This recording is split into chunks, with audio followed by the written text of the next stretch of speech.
अस्सलामुअलैकुम। तो कैसे हैं आप सब लोग। मैंने सोचा आज किचन से बाहर निकल कर भी आपको ज़रा सा फूड स्ट्रीट दिखाती हूँ। ये लालू के 10 नंबर की फूड स्ट्रीट है जहाँ पर ज़बरदस्त मछली का कटाकट मिलता है और ये बहुत मशहूर है यहाँ का। इंतहाई रश होता है और खाने में बहुत मज़ेदार होता है। अगर आप इसको एक दफ़ा खाएं तो बार बार मंगवाएंगे। ये खुद इन्होंने लिख के अपनी दुकान पे लगाया हुआ है। ये बहुत ज़बरदस्त तरीके से बन रहा था और बहुत रश हो रहा था यहाँ पे।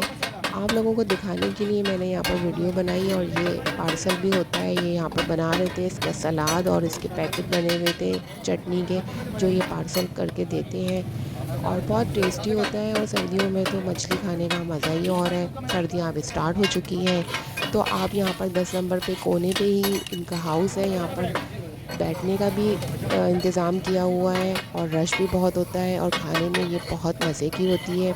आप एक दफ़ा खाएं तो बहुत मज़े की लगेगी। और ये फ़िश फ्राई इन्होंने खुद लिख के लगाया हुआ है, मोहम्मद यूनुस मछली फ्राई, बस एक बार खाएं और बार बार मंगवाएं। ये बता रहे थे कि ये मसाला लगा के सुबह रख देते हैं मछली को और फिर इसको इस तरह से फ्राई करते हैं। दूसरी तरफ मैंने यहाँ पर देखा कि यहाँ पर एक सूप मिल रहा था जो कि बट का सूप था और ये बता रहे थे कि ये 50 किलो का रोज़ बनाते हैं और 40 साल हो गए इनको यहाँ पर अपना स्टॉल लगाते हुए। और ये बहुत मज़े का लग रहा था देखने में। और यहाँ पर दूसरा स्टॉल देसी अंडों का था। तो ये अंडे बता रहे थे कि 200 रुपये दर्जन है फार्मी, और देसी अंडे 430 रुपये दर्जन बता रहे थे। ये छोटे बच्चों के लिए तो बहुत फ़ायदेमंद है। जिनके घर में छोटे बच्चे हैं वो बॉईल करके खाएं, उनके लिए तो बहुत अच्छा है सर्दी में। और मीठे की बात ना हो ये मुमकिन नहीं।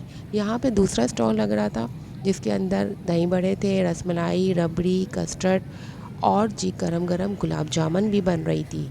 तो यहाँ पर आप 10 नंबर पर आएंगे तो सारी फूड की वैरायटी यहाँ पर मिलेगी, मीठे से लेकर कटाकट और निहारी और टिक्का बारबेक्यू, सारी चीज़ें यहाँ पर होती हैं। मेरी वीडियो अच्छी लगी तो इसको आप ज़रूर सब्सक्राइब कीजिएगा और मुझे अगली वीडियो तक के लिए दें इजाज़त।